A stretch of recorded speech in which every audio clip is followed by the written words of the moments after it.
que ele estaria ali. Para evitar um tumulto, para que ele pudesse ficar à vontade, conversar com os companheiros. Mas imagine quem aguenta uma visita dessa e não passar adiante. E no dia marcado, aquela casa espírita estava lotada, como eu estou vendo hoje aqui.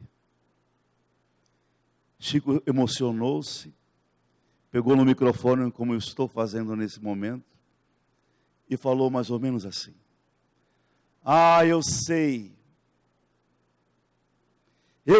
porque vocês estão aqui, por saudade de Jesus. Com certeza. Quando Rosalina me convocou para vir aqui, ela me disse: Marcos, fale de Jesus. Eu vou tentar falar.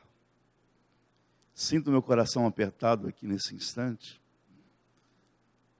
Talvez por registrar a presença amiga de alguns benfeitores queridos que nos envolve. Esses dias eu estava com o coração amargurado, em razão da situação política que nós vivenciamos. Desanimado, decepcionado, amargurado, diante de tanta corrupção, de tanta maldade, tanto descaso. Quando, desapontado, me concentrei para o início da psicografia e percebi ao meu lado um general muito querido. Ele me fez escrever uma pequena mensagem aos espíritas, que Ismael, coordenador do nosso Brasil, está atento, para que nós não nos mergulhemos no pessimismo, que a verdade vai ser revelada. Esse país de ordem e progresso irá continuar o seu desenvolvimento. As trevas teimam em envolver essa nação, pátria do Evangelho, coração do mundo. O momento é de prece, mas nós iremos vencer. E ele nos trazia esta mensagem de esperança para o povo brasileiro. Mas quando a Rosalina me dizia a respeito do tema, nada oportuno de nós recordarmos uma questão interessante. O que Jesus Cristo tem a ver com a doutrina espírita? É interessante porque nós poderemos ser indagados no dia a dia pelas pessoas do nosso relacionamento que não conhecem a doutrina espírita, nesse país que está mergulhado numa série de segmentos religiosos, afros, espiritualismo, sincretismo religioso, há muita confusão. Mas nós poderemos dizer com toda clareza que Jesus tem tudo a ver com a nossa doutrina espírita. Então eu vou pedir para vocês um pouquinho de paciência. Vou voltar um pouquinho à minha função, não de promotor de justiça, mas de professor. Lá na formação acadêmica do direito, para juntos nós buscarmos, nesses minutos breves, alguma coisa a respeito da pedagogia, do estudo e da ligação de Jesus com a nossa doutrina espírita. Vamos lá, Gilvan. Eu pedi para que ele trouxesse uma passagem do Evangelho de João, todos conhecemos, no capítulo 14, no versículo 15. Olha que bacana. Eu vou descer aqui porque é mais fácil. Posso me aproximar de vocês? Se me amardes, observareis os meus mandamentos. É Jesus falando, hein? E eu rogarei ao Pai, e ele vos dará outro Paracleto. Paracleto é uma palavra grega que quer dizer aquele que é convocado para ficar junto de nós, para esclarecer, para instruir, para defender, para amparar, para consolar. Rogarei, ele vos dará outro Paracleto, a fim de que esteja convosco para sempre, o Espírito de verdade, que o mundo não pode receber, porque não o contemplou nem o conhece. Vós o conheceis, porque permanece junto de vós, estará entre vós, não vos deixarei órfãos, venho para vós. Uma mensagem dessa a gente não pode ter tristeza, desânimo, nenhuma. Ainda um pouco, e o mundo não mais me contempla. Vós me contemplais, porque eu vivo e vós vivereis. Naquele dia, vós sabereis que eu estou em meu Pai, vós estáis em mim, e eu em vós. Quem possui os meus mandamentos e os observa, esse é que me ama. Quem me ama será amado por meu Pai, e eu o amarei e me manifestarei a ele. Judas, não os Iscariotes, lhe disse: Senhor, o que sucede para que esteja prestes a te manifestar em nós, e não ao mundo?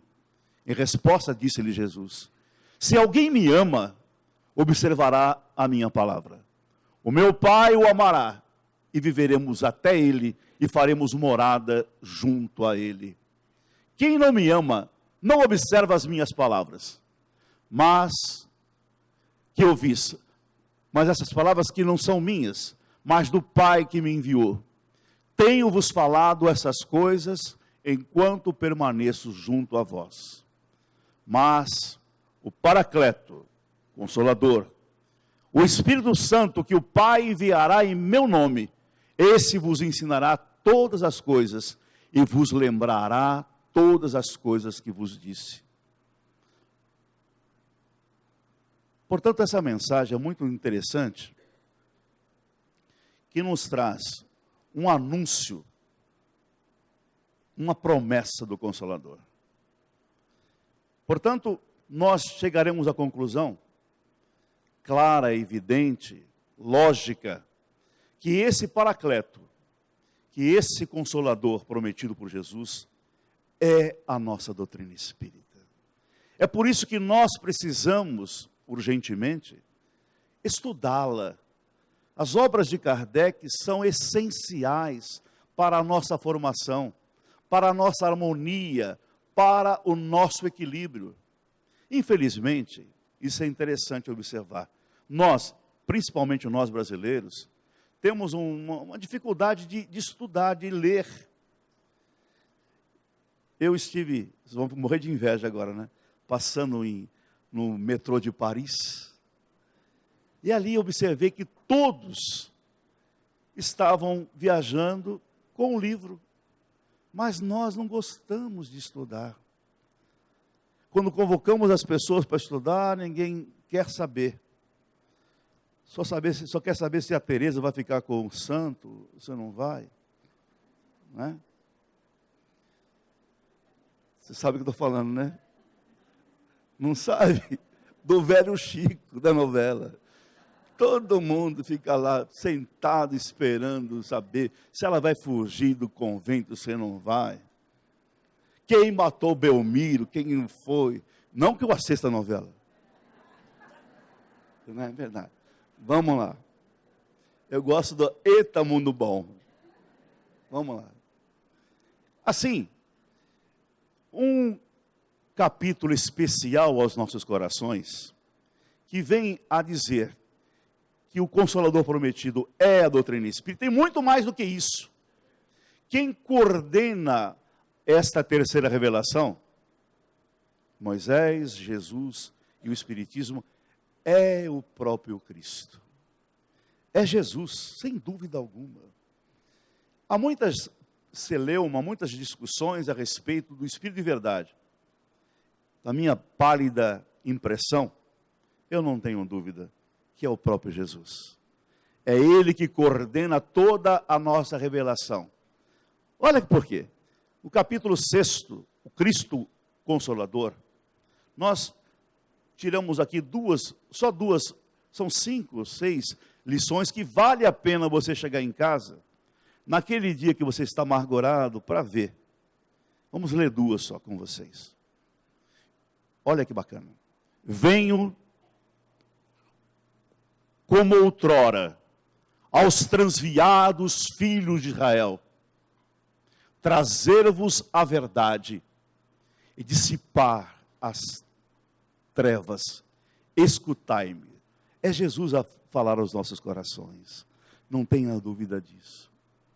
O Espiritismo, como fez antigamente a minha palavra, tem a lembrar aos incrédulos que acima deles reina a imutável verdade. O Deus bom, o Deus grande, que faz que germine as plantas e se levante as ondas. Nós temos que acreditar em Deus.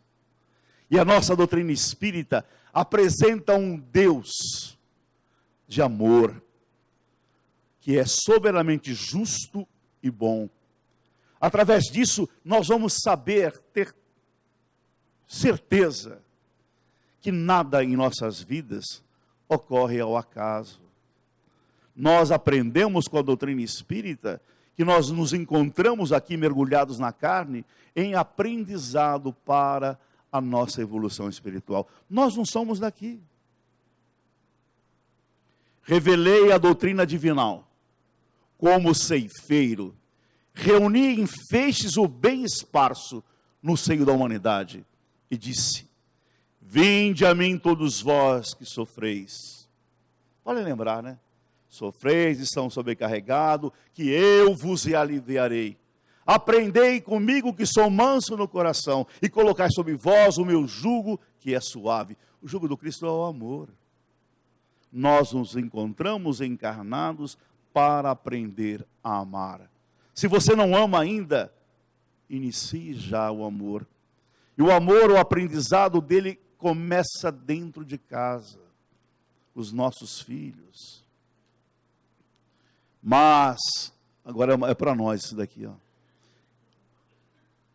Ingratos. Os homens afastaram-se do caminho reto e largo, que conduz ao reino do meu Pai, e enveredaram pelas ásperas sendas da impiedade. Nós, em nome de Jesus, já espoliamos, já matamos. Rosalina me falava aqui nos dramas de obsessão, de Dona Ivone Moral Pareira, pelas mãos amorosas dela, dessa médium, mensagem de Dr. Bezerra de Menezes, mostrando uma época negra da história religiosa, a Inquisição. Dramas. Vimos também as cruzadas, em nome de Jesus. Meu Pai não quer aniquilar a raça humana, quer que, ajudando-vos uns aos outros, mortos e vivos, isto é, mortos segundo a carne, porque não existe a morte.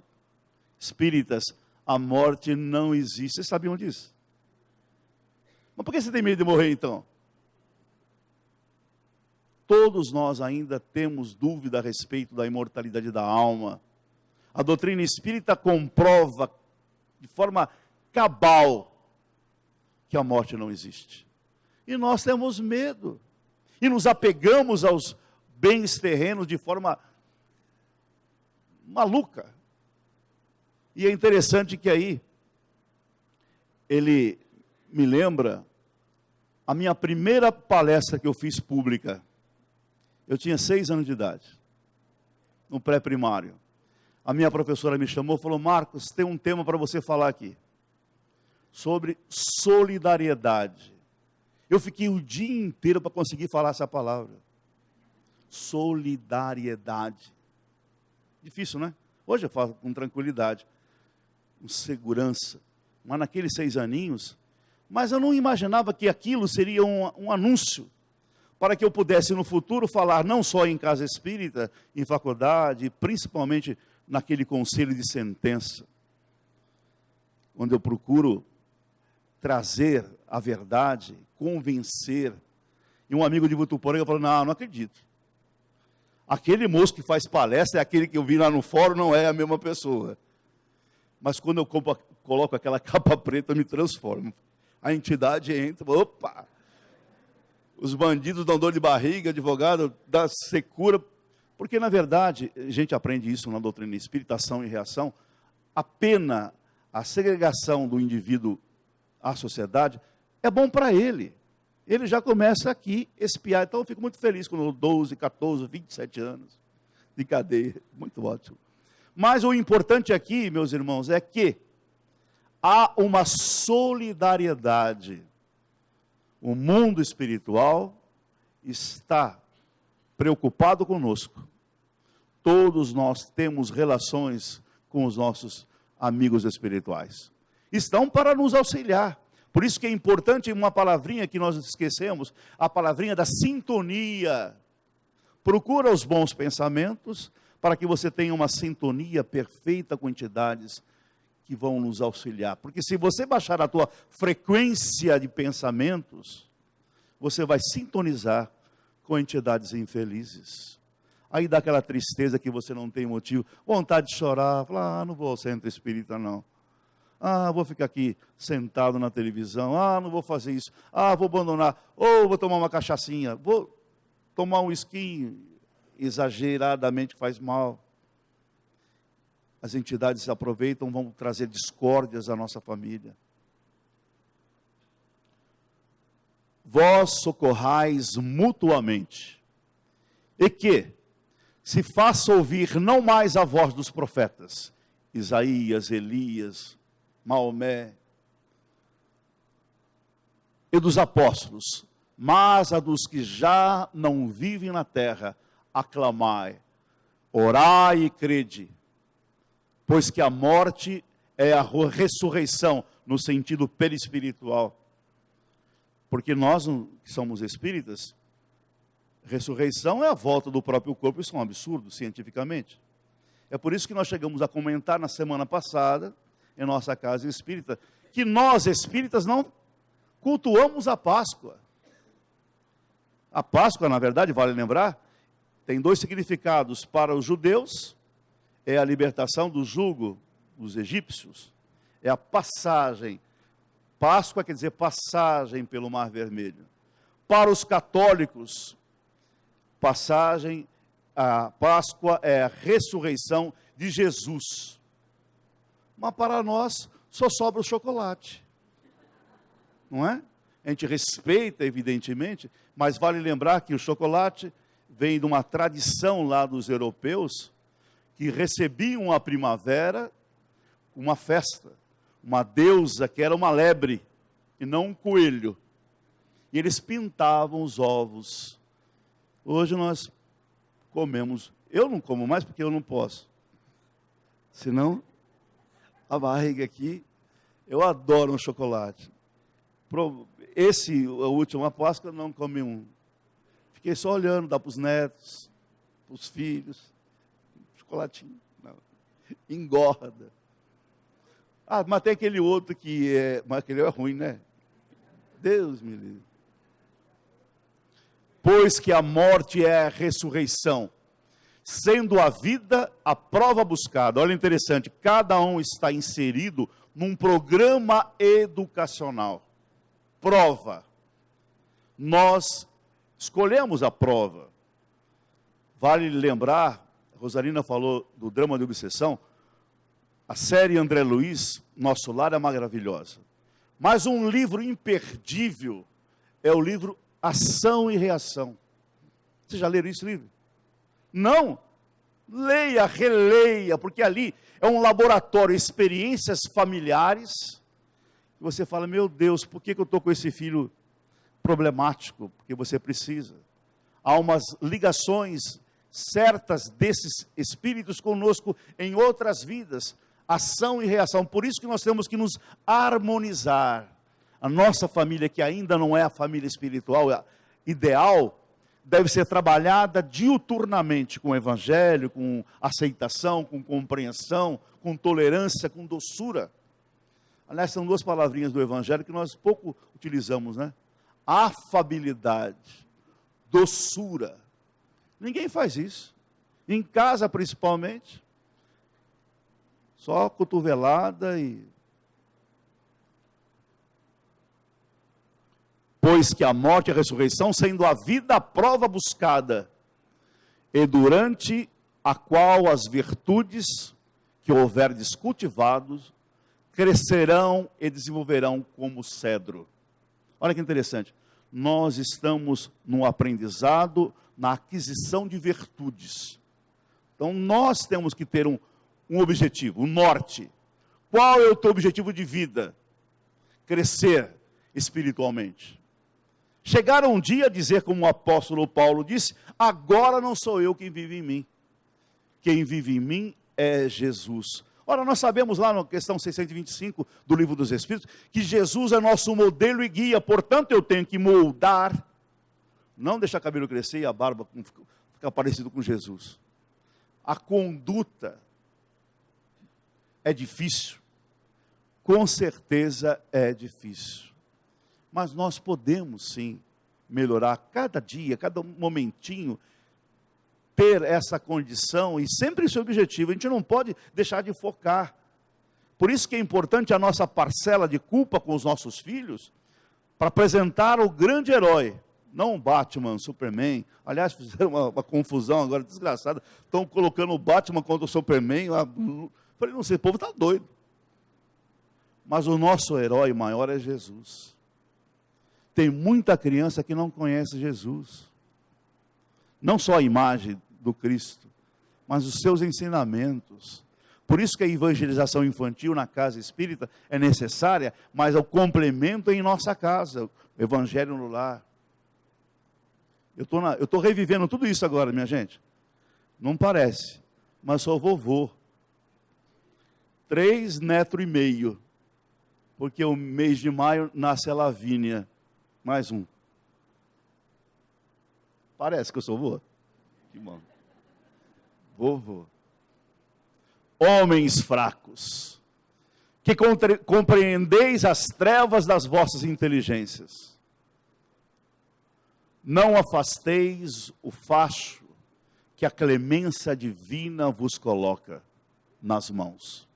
Aqui ele fala da inteligência. Por mais inteligente que nós somos pequeninos, né? A gente não pode ter orgulho por ter um doutorado, mestrado. Espiritualmente, não é nada. Vos coloca nas mãos para clarear o caminho e reconduzir-vos, filhos perdidos, ao regaço do vosso Pai. Olha o que ele está falando, nós temos um achote, uma lâmpada, a iluminar as nossas vidas, que é a doutrina espírita. E mesmo assim a gente se afasta. Principalmente, volto a insistir, nos estudos.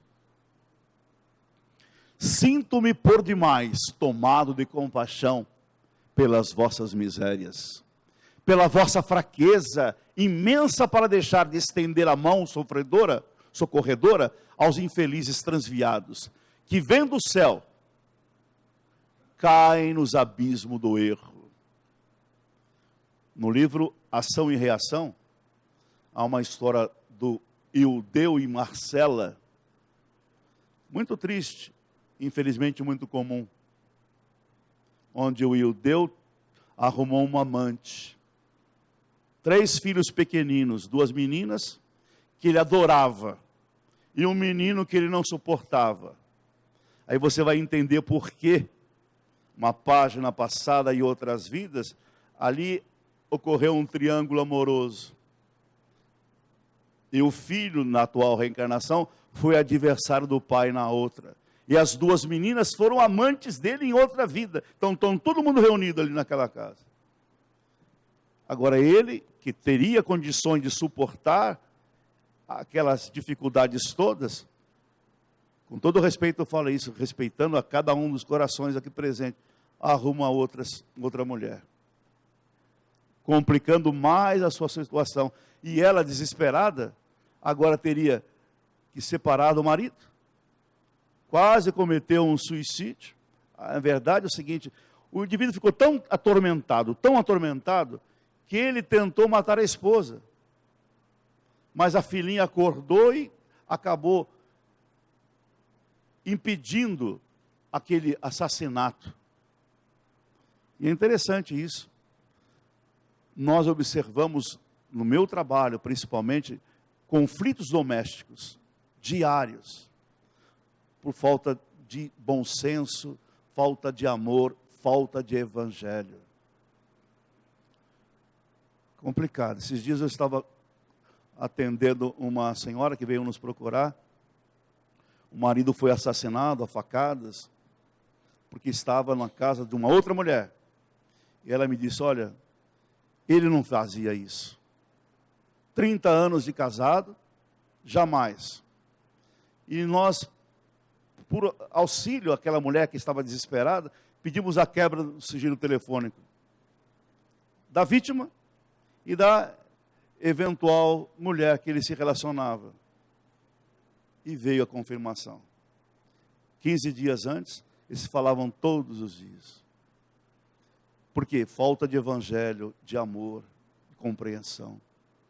Crede, amai, meditai sobre as coisas que vos são reveladas.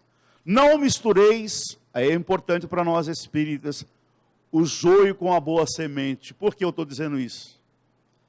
Infelizmente, a doutrina espírita não tem censura.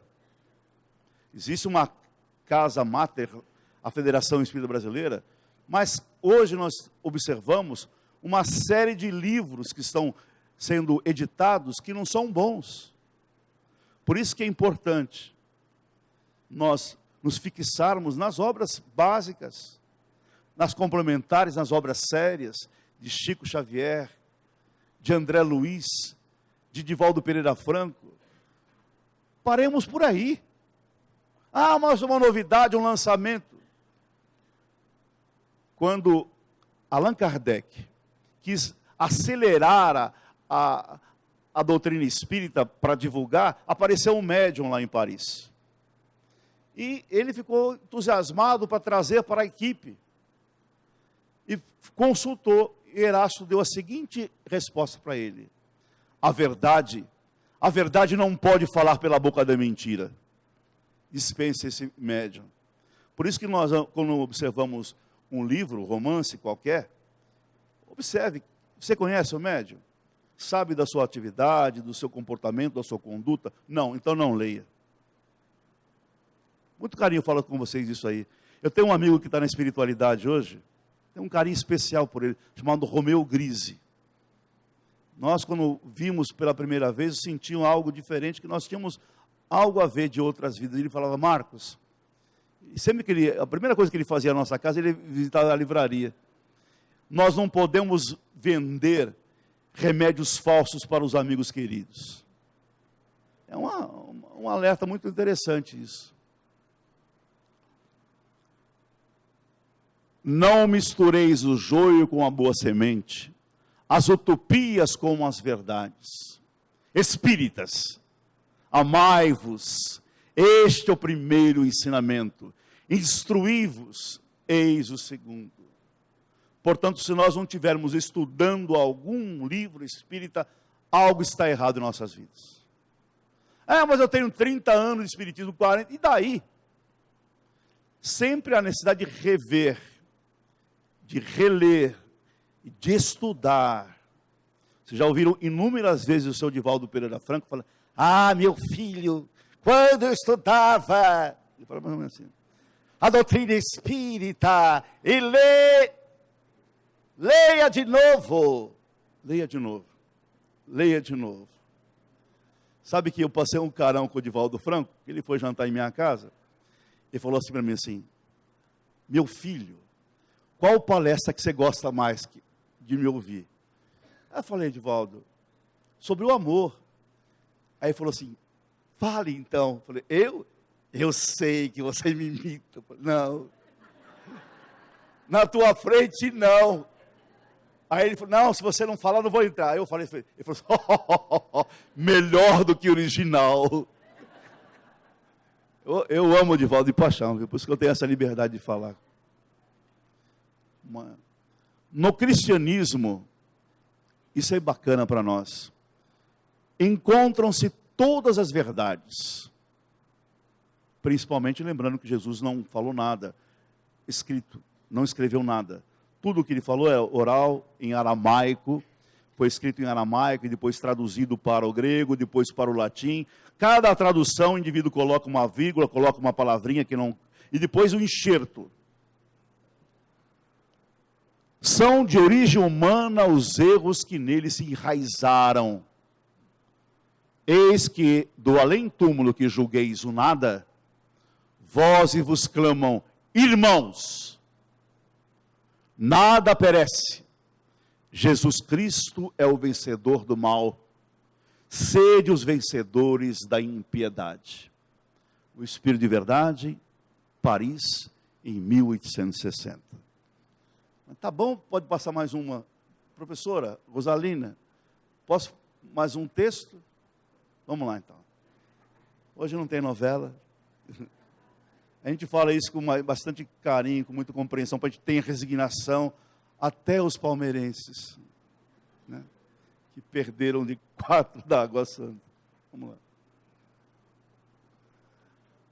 Ainda no capítulo 6 do Cristo, nós temos, vou parar por aqui, mais uma liçãozinha pequenininha, para a gente poder ir para casa, ler mais e vivenciar o que a doutrina espírita nos passa. Venho instruir e consolar os pobres deserdados. Venho dizer-lhes que elevem sua resignação, por isso que eu falei do palmeirense, ao nível de suas provas, que chorem, porquanto a dor foi sagrada no Jardim das Oliveiras. Não tem como você encontrar uma mãezinha que procura a nossa casa espírita, dizer, Marcos, pelo amor de Deus, fale alguma coisa no meu coração. A minha pequenina partiu. Imagine um drama de uma família, um acidente automobilístico. Quando está doente o indivíduo, você tem até um preparo. Ontem nós vimos nos jornais 3 policiais femininas, lá de Barretos, desencarnando as 3 tragicamente num acidente. Fiquei sabendo ontem à noite que uma delas é filha de um soldado que trabalhou comigo, que eu fui oficial da Polícia Militar, nos idos de início de 80. Muito triste. Mas não há como você falar algo a não ser da fé, e se a pessoa chora, deixa chorar. Alivia o coração. O Chico dizia o seguinte, meu filho, uma prece de uma mãe, chega na espiritualidade arrebentando. E o Chico chorava junto. Tem hora que você não tem que fazer, você tem que abraçar e chorar também. Não é? Por isso que ele fala aqui. Mas esperem, pois que também a eles, os deserdados, aqueles que choram, os anjos consoladores lhe virão enxugar as lágrimas. Obreiros, traçai o vosso sulco. Obreiros somos todos nós, hein? Recomeçai no dia seguinte o afanoso labor da véspera. Perseverança. O trabalho das vossas mãos vos fornece aos corpos o pão terrestre. Vossas almas, porém, não estão esquecidas. E eu, o jardineiro divino, as cultivo no silêncio dos vossos pensamentos. Bem-aventurados que têm puro coração, porque verão a Deus. Nós temos que melhorar os nossos pensamentos, para que essas entidades cheguem, nos abracem. Eu não tenho dúvida da presença dos amigos espirituais. Tem muita gente que me procura, através da psicografia, para querer receber uma mensagem, um recadinho, mas nós temos condições, nós sentimos a presença daqueles queridos, basta sintonizar. Quando soar a hora do repouso, a hora da nossa desencarnação, A minha, eu espero que vai demorar um pouco. Geneticamente, quarta-feira passada, um tio nosso, o último dos moicanos, encarnou aos 90 e pouco. Eu pretendo ficar uns 100. Aliás, eu tenho um amigo muito querido, médico, o doutor Spott. Ele falou assim, doutor, a nossa geração vai passar dos 100 anos.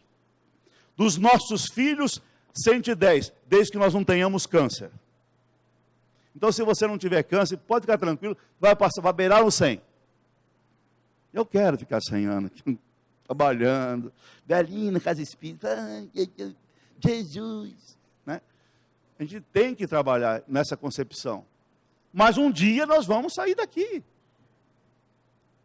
A hora que soar a campainha, como o meu Gris me dizia, falou, Marcos, eu estou sentindo como se estivesse no aeroporto, preparando o meu check-in. Atenção, senhores passageiros, próximo voo, tantas horas.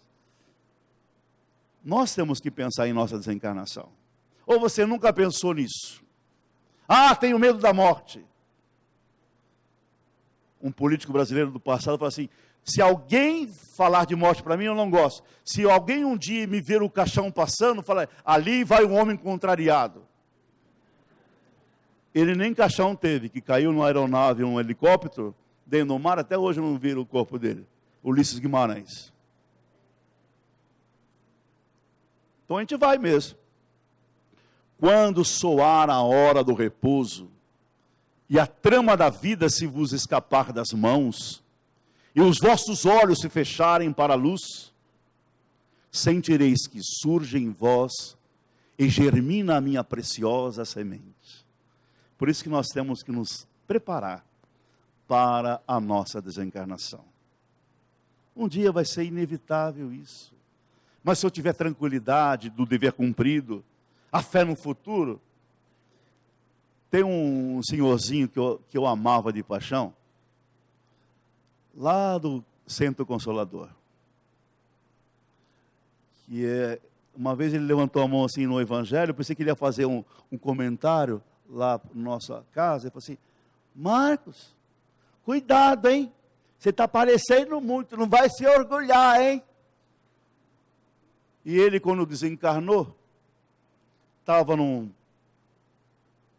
ambulatório, quando ele se emocionou, chegou uma senhora, uma jovem, ele olhou naquela jovem, olhou nos olhos dela, da onde que eu conheço esses olhos? Ele ainda estava naquela situação de pequena perturbação, ela falou assim, olha para mim, Onofre, sou Maria, a sua queridinha esposa veio visitá-lo, já rejuvenescida, porque na espiritualidade, o nosso perispírito, dependendo dos nossos pensamentos, você vai escolher qual a sua forma. Tem pessoas que gostam de ficar mais jovem, e logo após esse diálogo de amor, o ambiente fica todo iluminado. Entrava para visitar o próprio doutor Bezerra de Menezes. Onofre, um homem bacana, humilde, fazia o passe que vocês estão sendo convidados para fazer o curso aí. Ia visitar doentes, né? O Silvio conheceu, a Mafalda que está aí, conheceu o seu Onofre com muito carinho. Ele não tinha nem condições financeiras, ficou no Bezerra de Menezes ao desencarnar, e foi velado o corpo dele no próprio centro espírita. Mas aquela sementinha do Cristo, que nós também temos, iluminou-se. Nada fica perdido no reino do nosso Pai. E os vossos suores e misérias formam o tesouro que vos tornará ricos nas esferas superiores, onde a luz substitui as trevas, e onde o mais desnudo dentre vós todos será talvez o mais resplandecente. Por isso que a gente tem que ter respeito com todos, independentemente da situação pessoal, social. Há pessoas que chegam na espiritualidade, despertam já no trabalho. Eu falarei do nosso irmão Onofre, e tem um outro, que nem espírita era, mas um amor tão grande que despertou já trabalhando na espiritualidade. Eu falo do Severino Longo, um amigo nosso que era da Umbanda, hein? Mas um coração de ouro, baixinho assim. Bom, depende muito, não é religião, depende do amor que você tenha, que você trabalhe. Em verdade vos digo, os que carregam seus fardos e assistem os seus irmãos são bem amados meus. Solidariedade, trabalho, fora da caridade não há salvação. Trabalhe no bem, sempre vale a pena. Instruí-vos na preciosa doutrina que dissepa o erro das revoltas e vos mostra o sublime objetivo da aprovação humana. Qual é o sublime objetivo? Nosso crescimento. Deus é amor, que nos permite recomeçar sempre. Assim como o vento varre a poeira, que também o sopro dos espíritos dissipe os vossos despeitos contra os ricos. Essa parte é mais difícil para a gente, né? Que todo mundo quer, como diz na novela aí, quer enricar. Né? O Romeu chegou lá e deu o golpe. Aplicava o conto do vigário. Eu sempre falo isso, o conto do vigário, apesar de ser antigo, tem pessoas que caem ainda em Rio Preto. Conto do bilhete premiado. Tem nego que compra a cena. Por quê? É aquela vontade de enricar, de ficar rico, de uma hora para outra. Mas é bom ficar rico?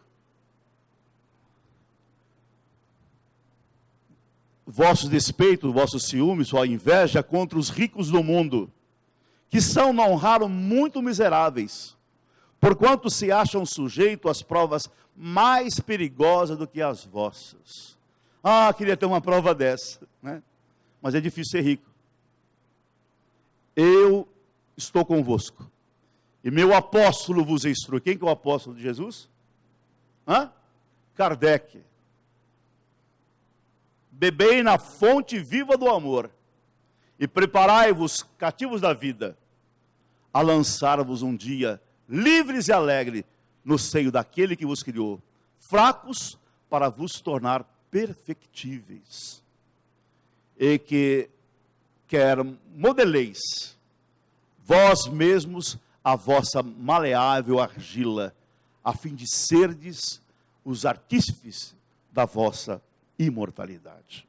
Portanto, meus irmãos, desculpe pelo tempo, passei um pouquinho, que Jesus possa incentivar a cada um de vocês a trabalhar essa argila, esse espírito que você tem em dificuldade, para que você consiga, com certeza, lembrar no seu coração: vós sois deuses, brilhe a vossa luz. Que Jesus nos abençoe a todos. Muita paz.